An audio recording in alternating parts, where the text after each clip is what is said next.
Because I don't see anything coming through. He said he was going to try.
Okay.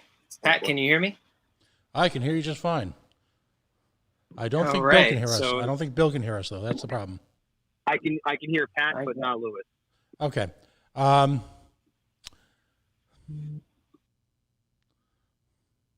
Okay. Are we on a watch party right now?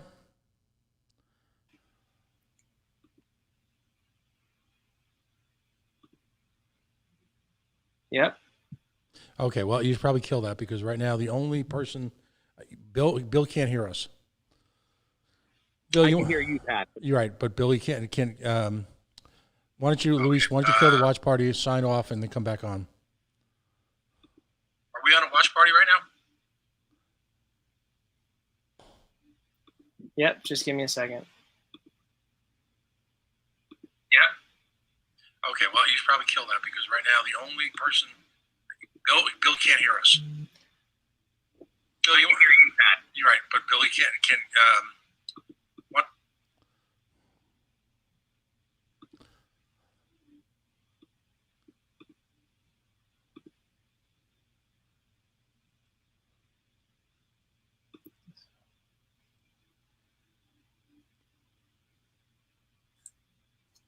All right. The watch party's down.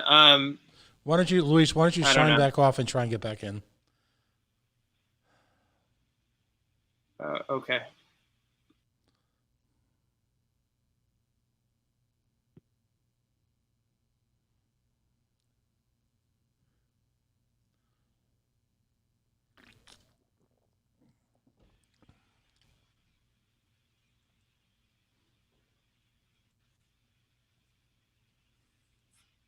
Okay, I'm here. Bill, can you hear him? I cannot. Nope.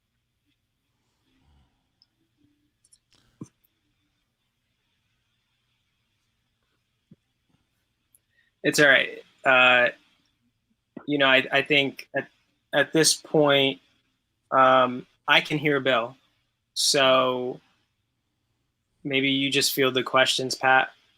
Bill can answer. We can just play it that way. All right, so we're gonna have to edit this. This is terrible.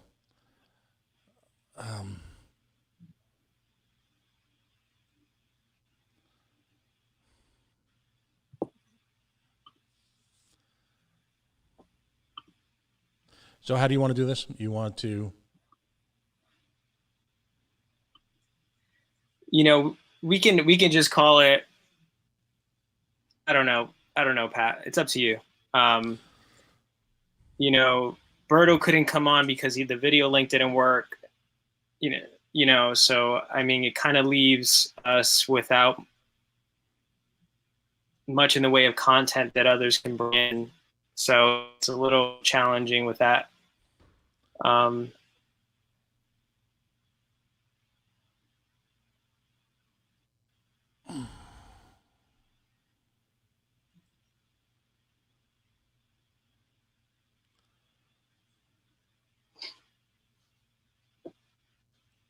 What is Roberto doing right now? Is he trying to get in, or can he call in? I gave him the number, so I left it up to him whether he wants to call in. Well, could you ask him if he did?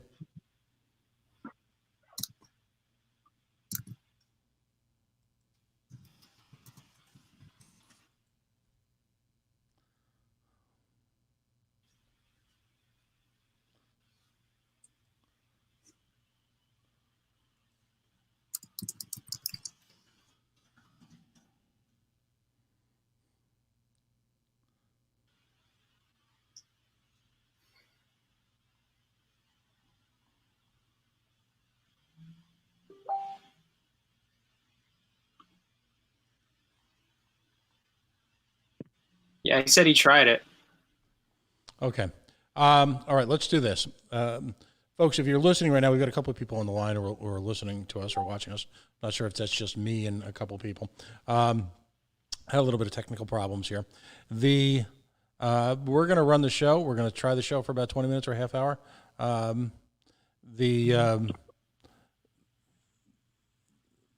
Ultimately, we had one of our guests drop off.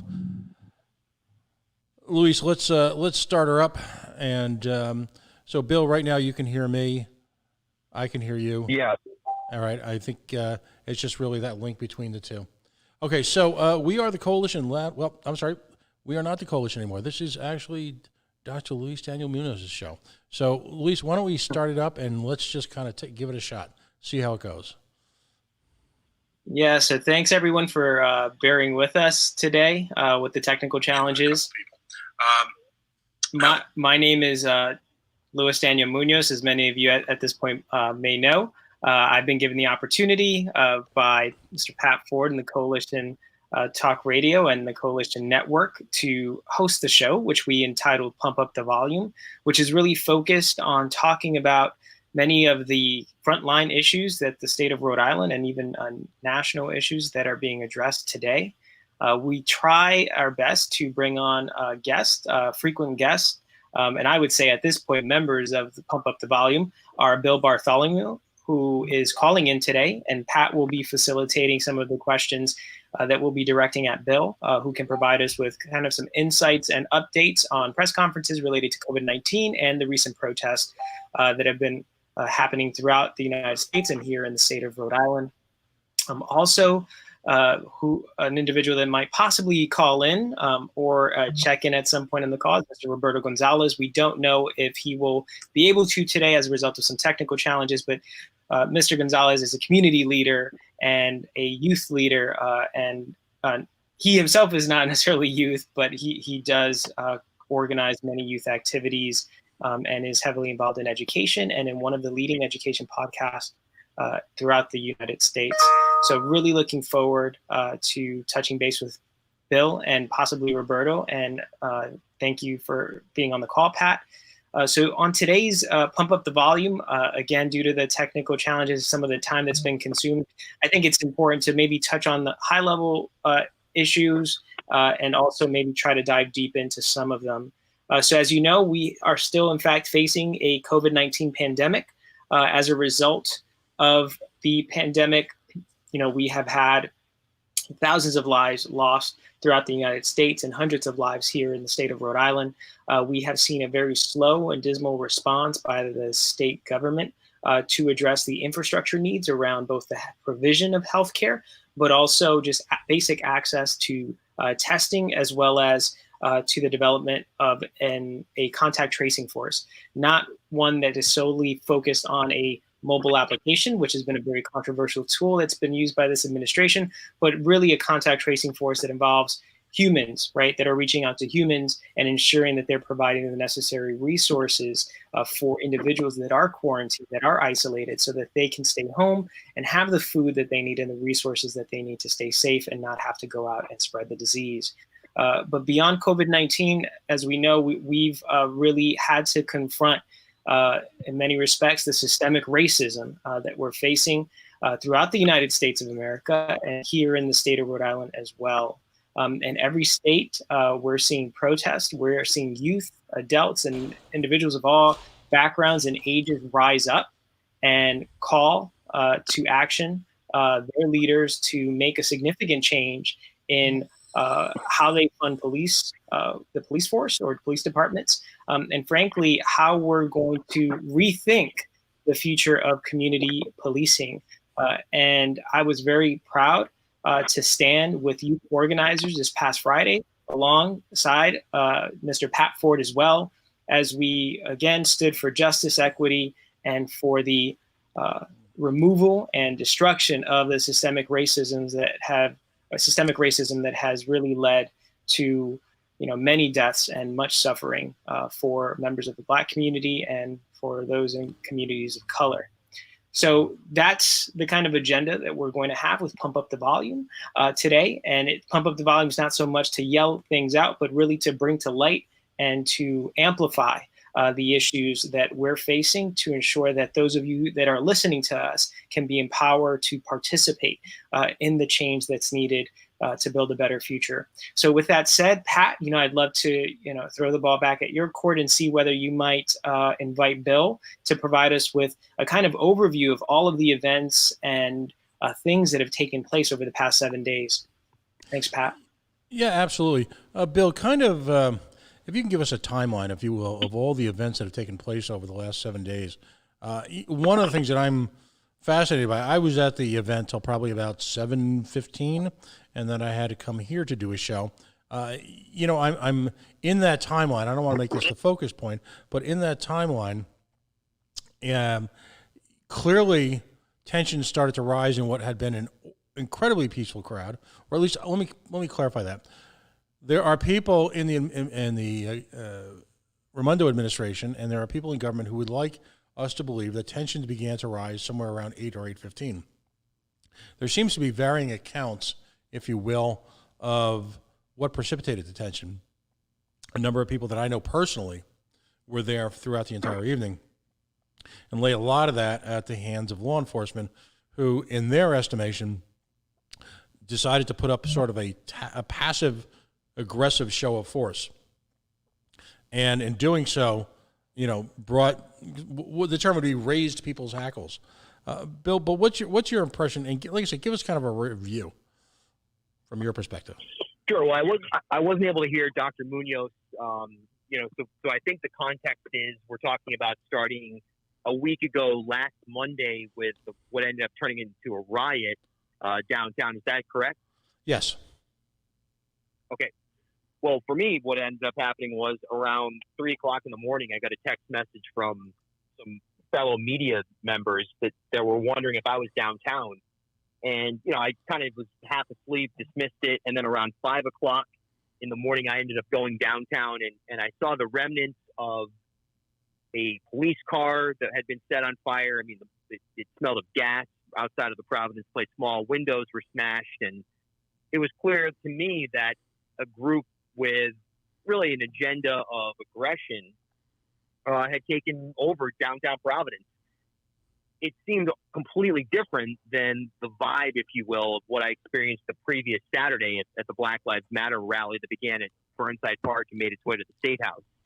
So, from there forward, the mayor called a press conference at 8 o'clock in the morning, which I was at, and, on and on the day went. The governor declared a press conference, and by the time we got to 4 o'clock in the afternoon, I drove down to Garden City in Cranston, only to find the entire facility was surrounded and basically turned into a checkpoint with state police and Cranston police, and in some cases what seemed like National Guardsmen, K-9 units, so on and so forth, helicopters buzzing in the air. And suddenly the environment shifted from a peaceful rally context to that of really the beginnings of what was probably for some people perceived as a move towards anarchy at some level. But by the time we got to Friday, 10,000 plus folks downtown Providence, marching in some cases from Central High School, in other cases from Kennedy Plaza onto the State House, in what was, from my perspective, and I think looking at history, the largest protest in Rhode Island history in terms of numbers. An incredible event that was, and I'm pretty sure I saw you there, Pat, marching along, and obviously I saw Dr. Munoz, and he came on my live stream. It was an incredible event, youth-led, totally inspiring.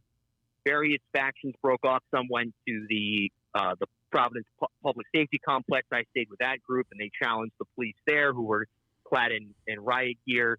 Others stayed at or went to the State House. Similarly, in Newport, a much smaller number, probably around 2,500 people came out the next day. And even on Sunday, in some of the smaller municipalities around the state, there were more peaceful rallies. So we've gotten to a point where it's more than just the inside baseball of, quote unquote, the social justice characters inside the state of Rhode Island. Average, everyday Rhode Islanders have had enough of the inequity that we experience in this system that particularly plays itself out in communities of color.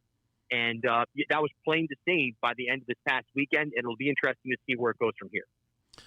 Bill, let me ask you this. Your thoughts, well, twofold. You've got a real cross-section here of indie media folks who spend a lot of time, Bill, in your case, out in the community. I host more of an interview format. But we spend a lot of time talking to people. What was your analysis of the behavior and the approach of what folks would consider the mainstream media? Different, and it varies from personality to personality.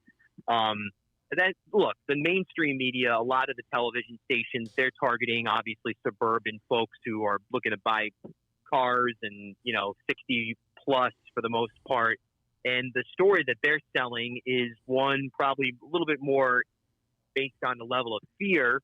I wouldn't go as far as to say they were stoking the flames of fear entirely, but the reality is, I think the indie media, Steve Alquist and his associates at Uprise Rhode Island, I think, what I was doing, I had a team with me on Saturday in Newport, and, even Kevin Andrade, he was out of the Immigrant Cafe podcast, formerly of the Providence Journal. He was out in Bristol on Saturday, and the tone was much different. It was much more about, I guess, a hopeful tone, much more about people power. And the mainstream media, I think they were more selling the story of, all right, at any moment now, this could go off the rails and some guy could pop out of a dumpster and throw a Molotov cocktail through your SUV.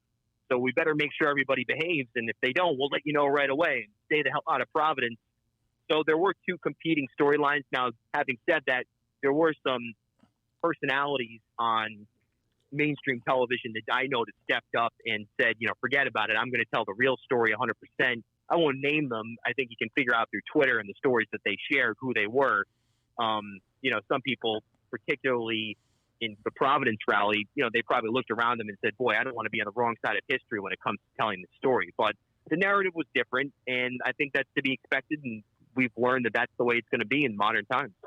Well, and let me just throw another question at you, and I'm not trying to put you on the spot, but you are the man on the streets. And so my observation as someone who's marching within and just really observing not so much interviewing, but marching within, was that the media positioned itself sort of at the top of the castle, looking down into the moat, if you will.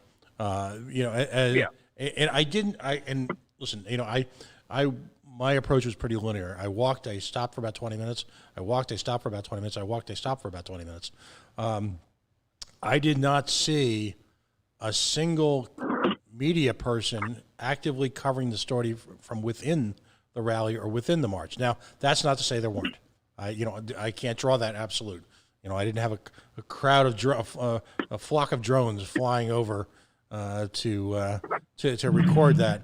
And if there are people who were in the mainstream media, and I know a bunch of them, please tell me I was wrong. But I don't know. I mean, Dr.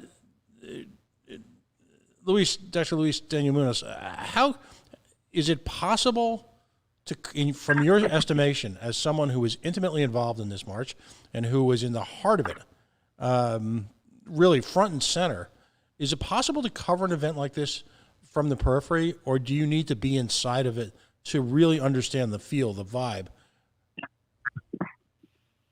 Yeah, my sense is you have to be inside, and this really comes down to how do you kind of not only witness an event like that, but feel an event like that, right? How do you empathize with the many diverse feelings and expressions that are taking place within the protest if you're not in the middle of it? When being, Pat, you and I walked side by side down the street and right up to state capitol. When we got there, we kind of parted ways, right? You stayed towards the steps and I moved up the steps. And what I saw was really each step there was a change in tone, there was a change in words, and there was a change in how people express their anger, frustrations, and really kind of cries and calls to action physically. And the further up the steps we got, I think the more we saw greater amplification of those feelings, because those individuals that wanted to speak, that wanted to really represent, right, much of the suffering that has resulted from systemic racism, were making their way up those steps and towards the microphone. And so I was able to, again, walk side by side with community leaders right up to the top of those steps, where I saw the youth organizers control that microphone, make sure that other organizations that try to kind of intercede and take control of the event could, in fact, not, because youth, again, wanted to make sure that the message of what had happened in the past and of the events that transpired today were really seen through a racial and equity lens, and frankly, a future lens, right, in terms of the world that we want to see, and a world that they certainly will take part in building. So it was, again, inspirational, but I don't think it would have been as impactful to me personally had I not, again, stood side by side with those community leaders and youth protesters. Now, I do want to say, because I am speaking also from the perspective of healthcare,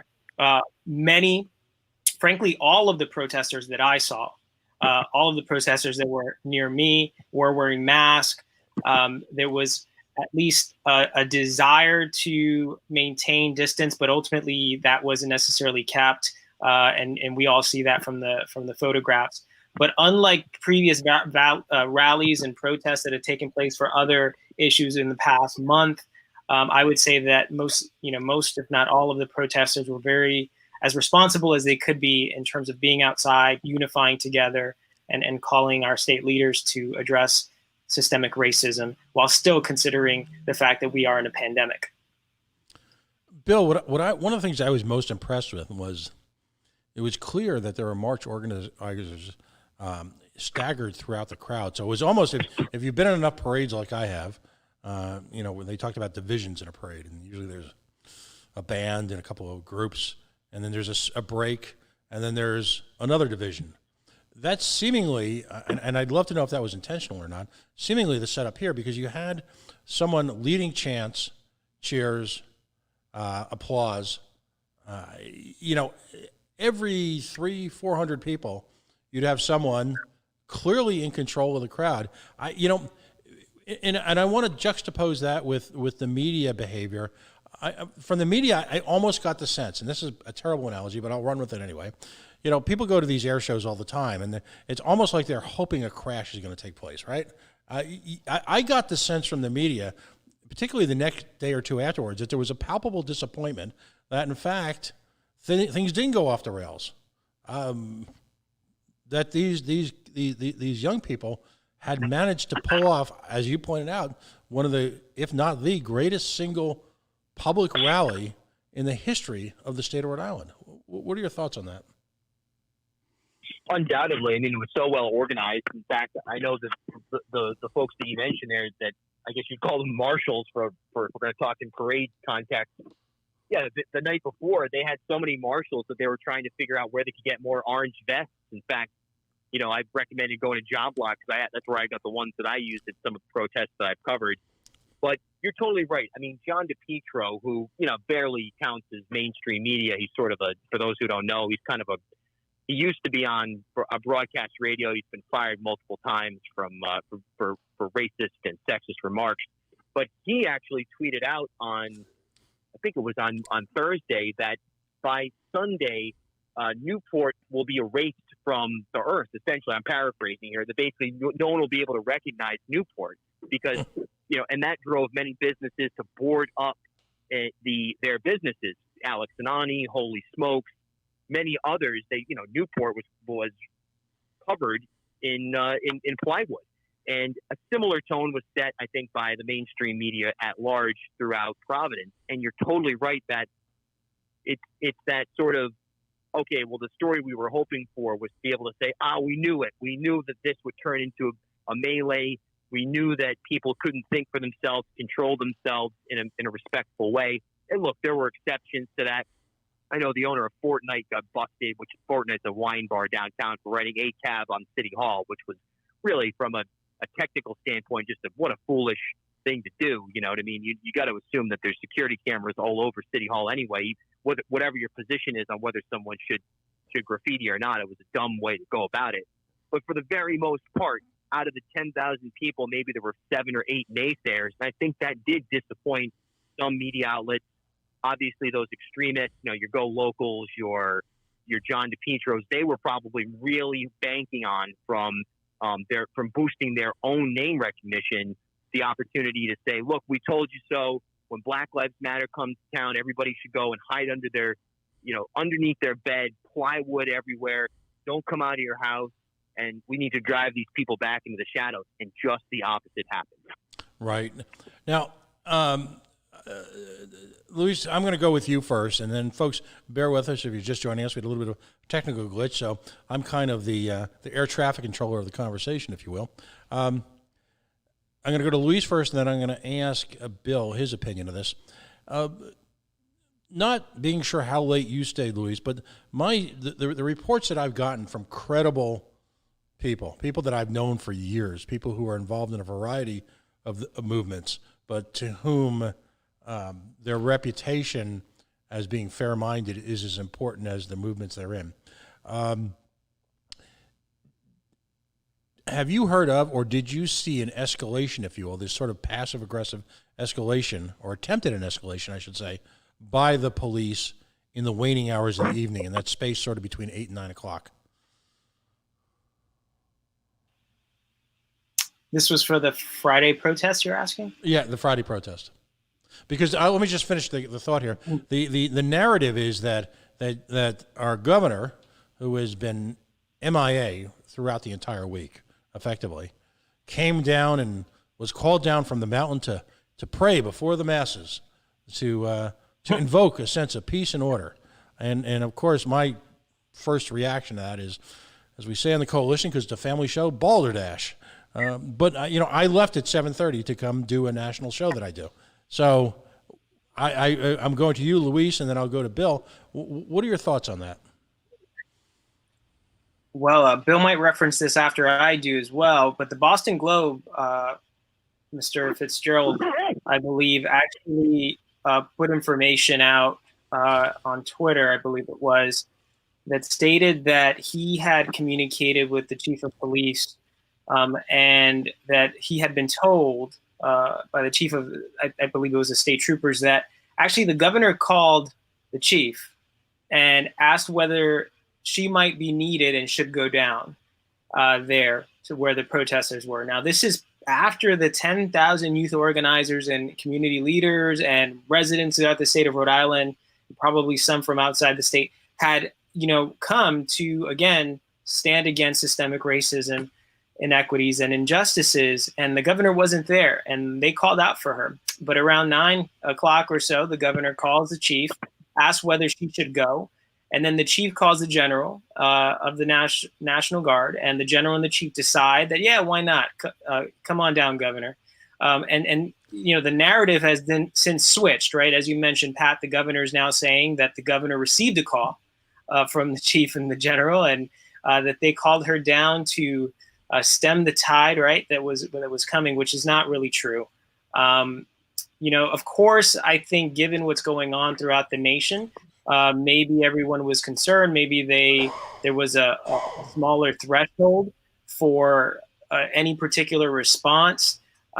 Obviously, I stand on the side of the protesters, especially when we have a peaceful protest. I did not feel that there was a need for military-style weapons to be out there in the streets, intimidating protesters, let alone youth organizers.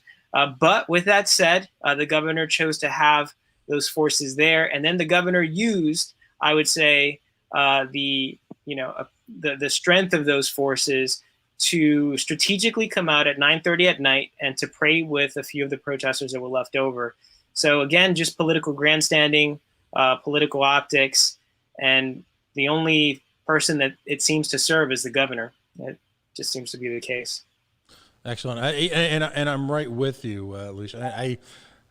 I call this governor live shot because she wasn't needed at 9:30 at night. When she was needed was at the press conference on Thursday.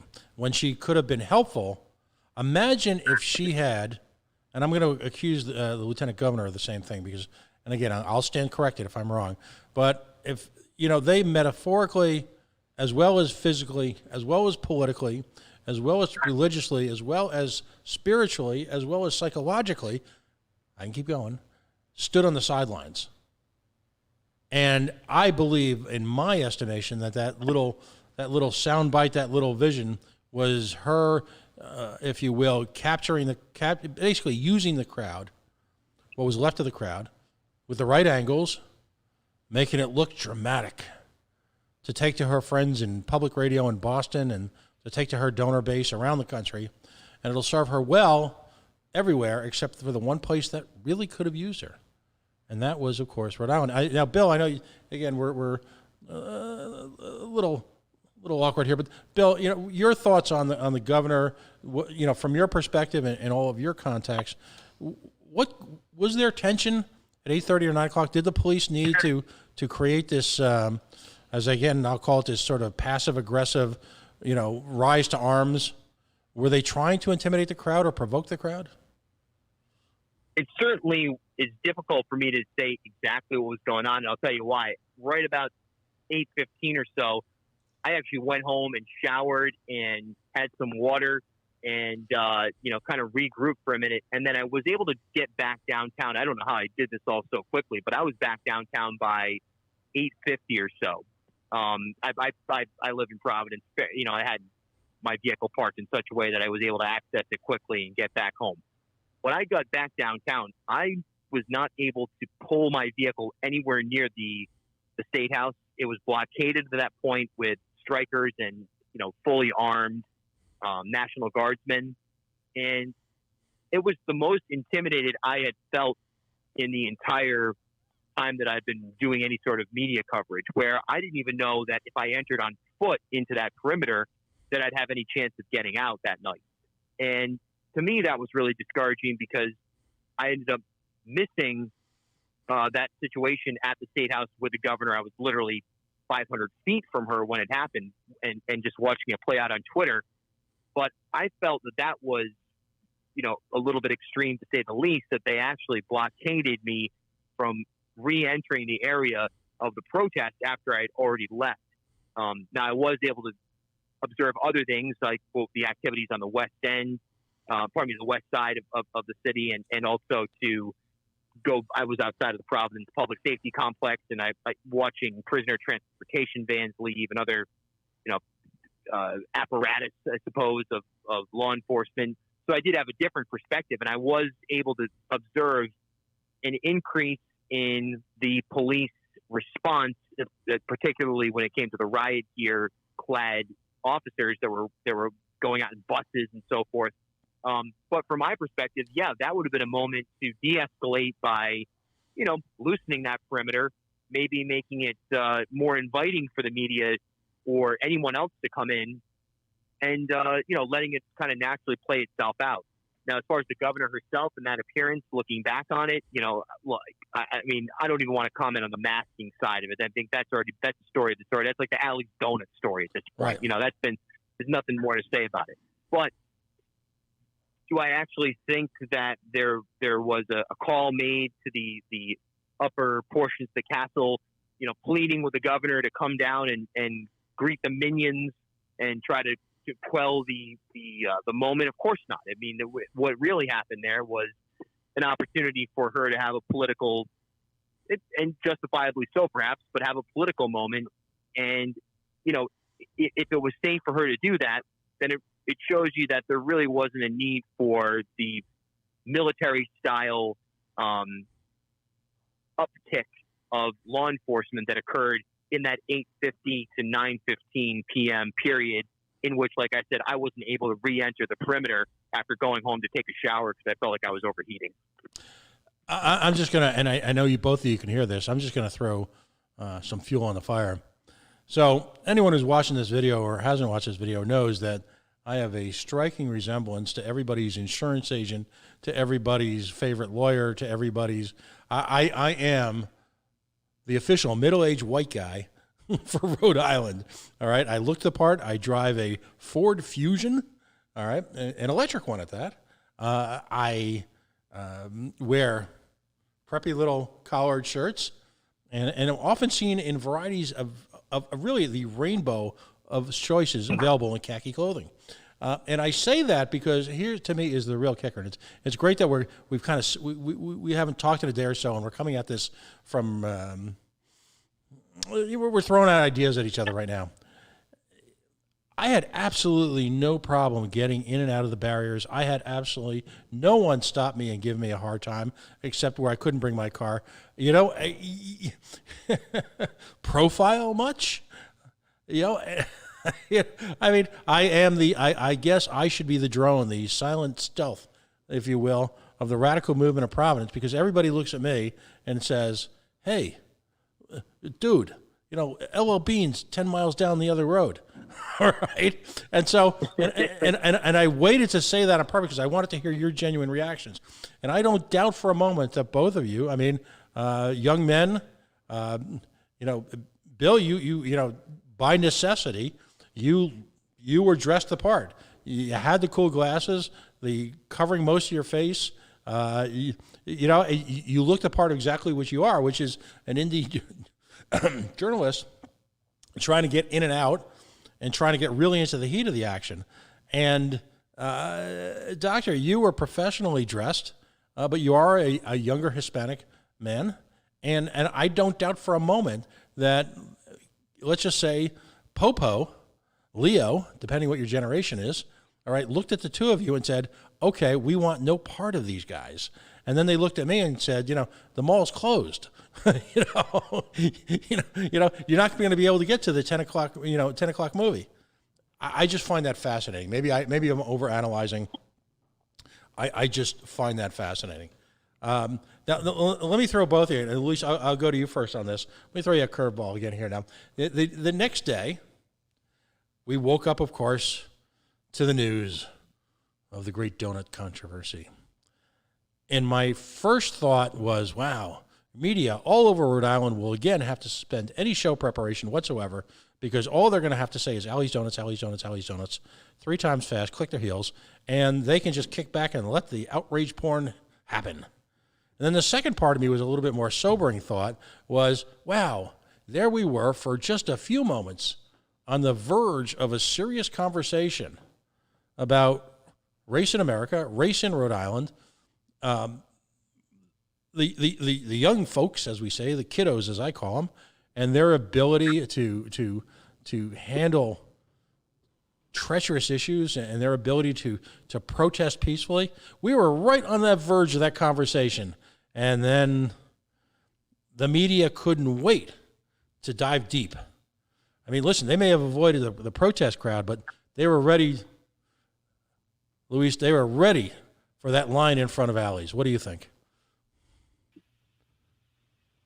Again, I mean, I think that, you know, the mainstream media wants to highlight issues that would actually allow those organizations themselves to not have to confront their own history, right, with systemic racism and their inherent bias against, whether we're talking about candidates that are of color that are running and don't get their attention, right, or issues that pertain to communities of color that are never lifted up by them.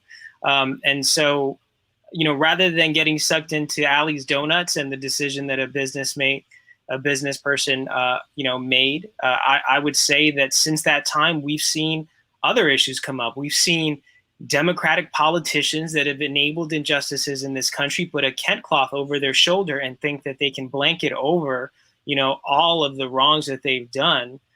We've had additional videos of Black men in America that have been stopped for having dimmed headlights get pulled out of their car and stepped on, to the point where they're saying that they have congestive heart failure and they can't breathe. And then they're essentially killed in front of a camera, murdered in front of a camera. And then to see the police officers not even attempt to resuscitate that individual, you know, within 2 minutes, to not begin chest compressions. I mean, it's immoral. And for anyone to focus, any institution to focus on a donut shop and not to focus on the fact that we have a broken system where our brothers and sisters are being murdered, where even those within the system that call themselves good are essentially looking the other way, to not say that that's a problem, or to deny or disregard it, or to focus on donuts instead of it, you know, it's insulting. And again, it's just blatantly wrong. So when the media decides to focus on a donut shop instead of the real stories that we need to face today, you know, I think that we should start to call out the media for the, you know, for their own issues, and I would say omission of the fact that they themselves are struggling with systemic racism. Powerful words. Very well said. I can't add a single thing to that. Bill, hopefully on the review of the tape, you'll get a chance to listen to, I think, what was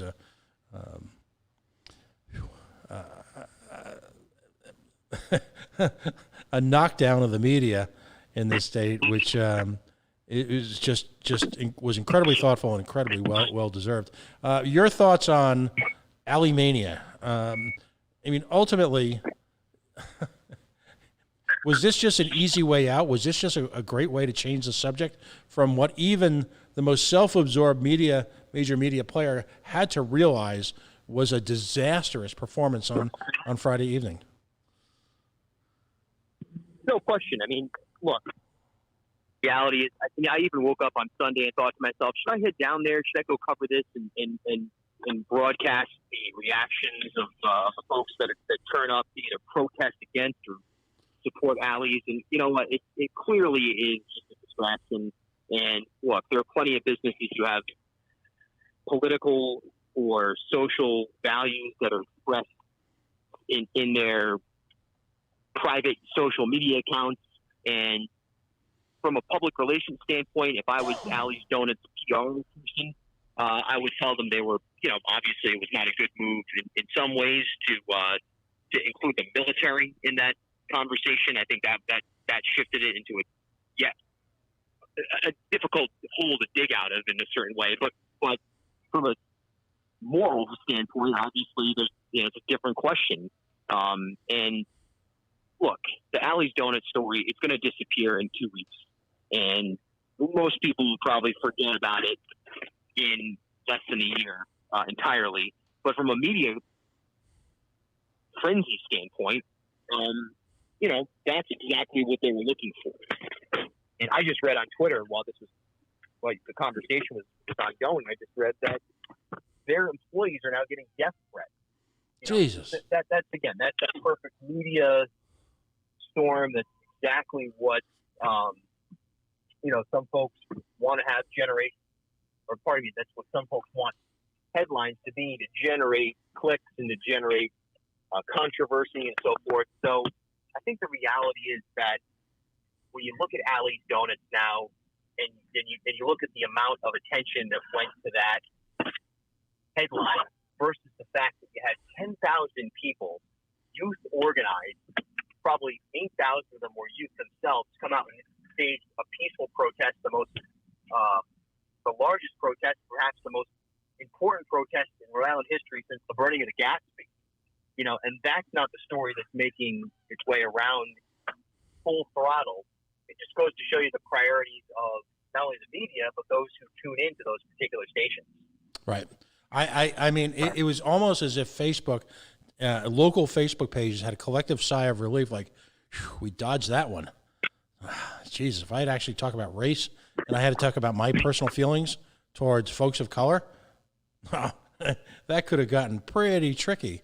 Yeah, I mean, I can go back now to defending Donald Trump and him essentially trying to almost blow up a church so that I could get a photo op. Or I could go back to Russiagate or whatever madness.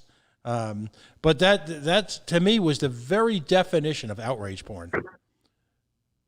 Cynically taking 100%. An argument, all right. Cynically taking an argument and putting it out there to twist people's emotions. I'm not even sure what to say. So, what I know, Luis, I know you were just saying we should kind of bring this to a close. Hopefully, we got this all on the live because I think this was a great conversation. But Luis, I'm only the air traffic controller. This is Luis's show. Why don't you want to bring it to a point? Yeah, Pat, can you just thank Bill for joining the call and for working with us on the technical difficulties or through the technical difficulties that we've had? Sure. Bill, listen, thanks again. Joel's just doing a shout out here to thank you for working through with us with all these technical issues. We will be back on the air next Tuesday, but Luis, back to you. Yeah, so to all of our listeners, everyone watching this after we've recorded it, I just want to thank you for joining us. Thank you for your patience today, and or if you're seeing it after, then you didn't have to worry too much about that. But as I mentioned when we started the show, this is Pump Up the Volume. The aim for this show is really to amplify the issues that we're confronting here in the state of Rhode Island, while touching on some of the issues that are also impacting our nation. And today it seems like many of those are the same issues, right? Whether we're talking about COVID-19 or systemic racism and police brutality. So, again, thank you for joining us. We have attempted to bring in, our regulars, Bill Bartholomew from the Bartholomew podcast, Pat Ford, who is the owner of the Coalition Network and host of the Coalition Talk Radio. And we've also had other guests on the show, like Representative Anastasia Williams and Roberto Gonzalez from Steambox. We will continue to bring some of those regulars onto our Tuesday shows at 7:30, and we will also be bringing on other guests, other community leaders who are in the fight, fighting for equity, fighting for justice. And through those discussions, my hope is that I will learn something. My hope is that you will learn something. And hopefully in learning together, we can create the necessary bridges, right, to create a stronger future, better future here for the state of Rhode Island. So for now, just remember that every Tuesday at 7:30, we'll be here with Pump Up the Volume.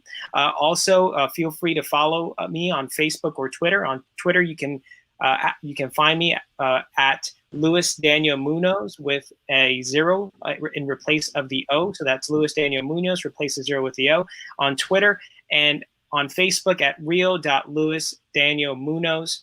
And I'm constantly posting about many of the issues that we're discussing here, providing some data sets to reinforce the points, especially as it relates to healthcare issues.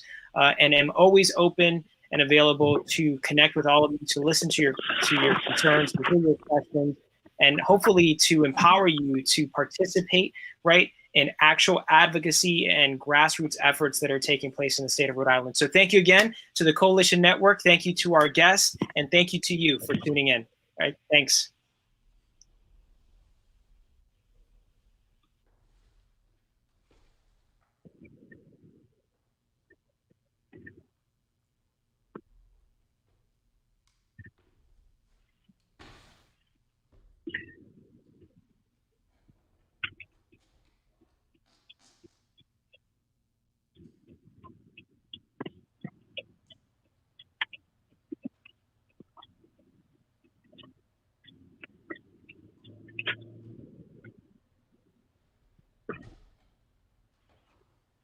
Need a search engine optimization